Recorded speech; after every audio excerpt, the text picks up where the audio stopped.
বর্তমান দিনাজপুর জেলাটি রংপুর বিভাগে অবস্থিত, যা বাংলাদেশের একটি বৃহত্তম জেলাগুলোর মধ্যে একটি। এটি দেশের উত্তর পশ্চিমাঞ্চলে অবস্থিত।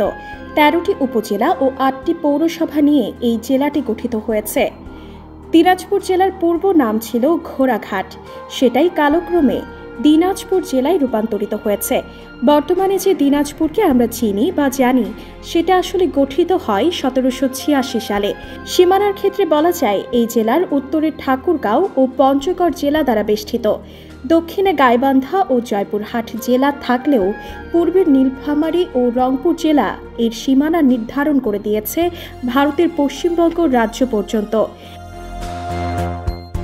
আমাদের অনেকের কাছে লিচু একটু বেশি প্রিয় ফল, যার সাথে অন্য ফলের কোনো তুলনা হয় না, যা একটি সুস্বাদু মিষ্টি ফল। আমরা অনেকেই জানি, আবার অনেকেই জানি না যে এই লিচু কোথায় উৎপন্ন হয় এবং বাংলাদেশে কোন জেলায় বেশি উৎপন্ন হয়। আসলে দিনাজপুর জেলা লিচুর জন্য সারা দেশে বিখ্যাত। দিনাজপুর জেলার দর্শনীয় স্থানসমূহ: দিনাজপুর রাজবাড়ি, স্বপ্নপুরী, কান্তঝিল মন্দির, হাজী মোহাম্মদ দানিশ বিজ্ঞান ও প্রযুক্তি বিশ্ববিদ্যালয়, সিংড়া ফরেস্ট, সীতাকুট বিহার।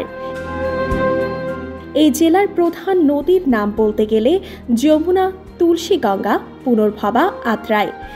দিনাজপুরের লোক সংস্কৃতিতে অন্যতম পাঁচালী কীর্তন, ভাওয়াইয়া গান, গোরক্ষনাথের গান, মেয়েলি গীতগান, চরকের গান, জারি গান, প্রবাদ প্রবচন, ছিলকা, হেয়ালি, বাউল সঙ্গীত ইত্যাদি দিনাজপুরের ঐতিহ্যবাহী লোক সংস্কৃতি, কিন্তু বর্তমানে যা আগের তুলনায় অনেক কম বা বিলুপ্ত প্রায়।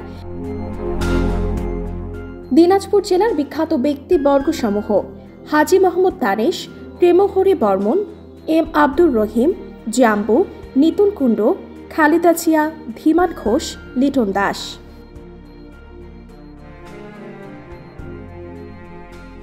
প্রিয় দর্শক, আজকের মতো এ পর্যন্ত। সবার আগে সকল খবর পেতে ভিজিট করুন নিউজ টিভি বাংলা ওয়েবসাইট। সেই সাথে চোখ রাখুন নিউজ টিভি বাংলা ফেসবুক পেজে।